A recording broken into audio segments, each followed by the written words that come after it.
again, we're back on the next episode of Hero Comics Best and Worst. Is the best and worst of the Wii U, at least from what I see about the system. I don't know, they played the system, and I'm definitely not going to because of the one of the worst things about the system is its price, which is just about the same, if not, just about the same as other things that are just coming out right now. $300, you know, what in the world? Ugh.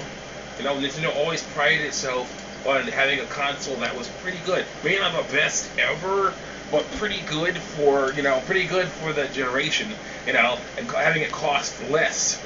Okay, it probably costs, the way it works, probably costs less to make.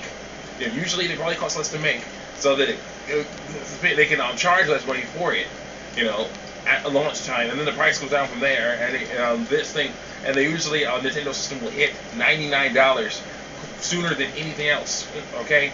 Now, maybe because it's not as good hardware, but it still works, it's still pretty good, especially for what they want to do, which is like Mario, other things like that don't need, super realistic graphics and stuff. You don't need smoke billowing in the wind, smoke billowing in the wind, or things like that as much with a Mario game or something. You don't need it. You just, but now they have this thing where it's now near the same price. That is one of the worst things about the Wii U. So another thing that I do not like about the Wii U is that giant, huge, annoying screen. Now, this giant, huge, annoying screen could be good if it was, it's kind of interesting. If it was like, I don't know if we would buy it, though. If it was a perpetual that you could, choose to buy this with or not, maybe it would be kind of cool, because they're like, hey, I want the giant screen. Then you can play as a virtual, and you can buy it separately. This screen costs like $100. How much does it cost?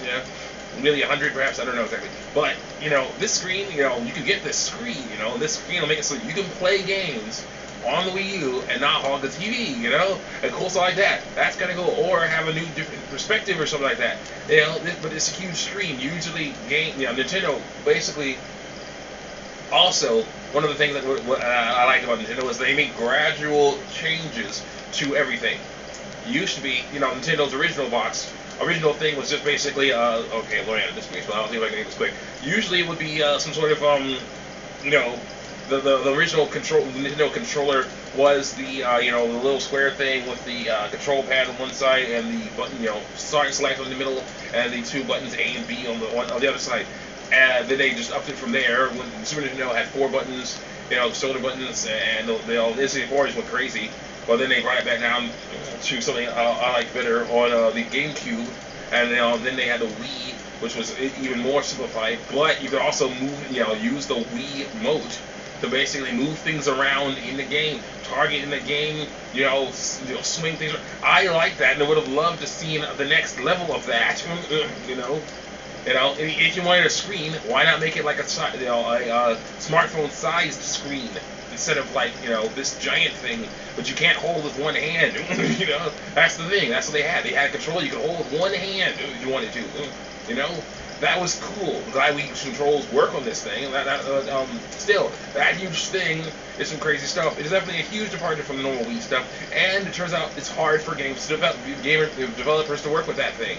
So that's a huge problem. Hopefully they'll realize their mistake and sell one without it, or sell one that just uses Wiimotes, or make one that's a smartphone size, or now this is not that big of a surprise that they use a screen, because they did have Game Boy, on the GameCube, they had the Game Boy Advances you can plug into games, do full-player games, and have the maps and all that stuff. That's fine. Why didn't they just do that again?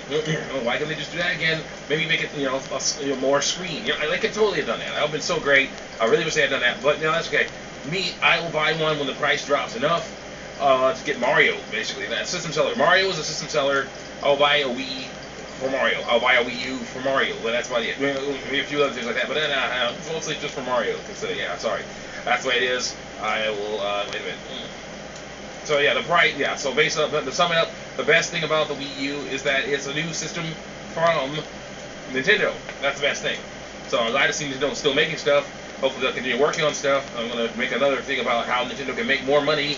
They need, everyone wants to make more money, right? So I'm gonna make a thing about how Nintendo can make more money. So be sure to watch that, everybody. It's gonna be great, But the thing is, this may not be the way to do it. So see you next time. Next episode. Worst that be the fact that they're charging crazy amounts of money for this. It's not as good. And it's not as good as the stuff that costs the same, but isn't the Wii U. So it's weird. It's weird. Maybe the screen adds more cost. That's it. but still, it's annoying. And then it's like, this giant thing is way different than normal. So it's weird. It's very strange. Okay, it's very strange. So that'd be the worst. The worst would have to be the price and the giant screen. The best would have to be that it's a new system from Nintendo. So I'll see you in the next episode of Hero Comics Best and the Worst. There we go.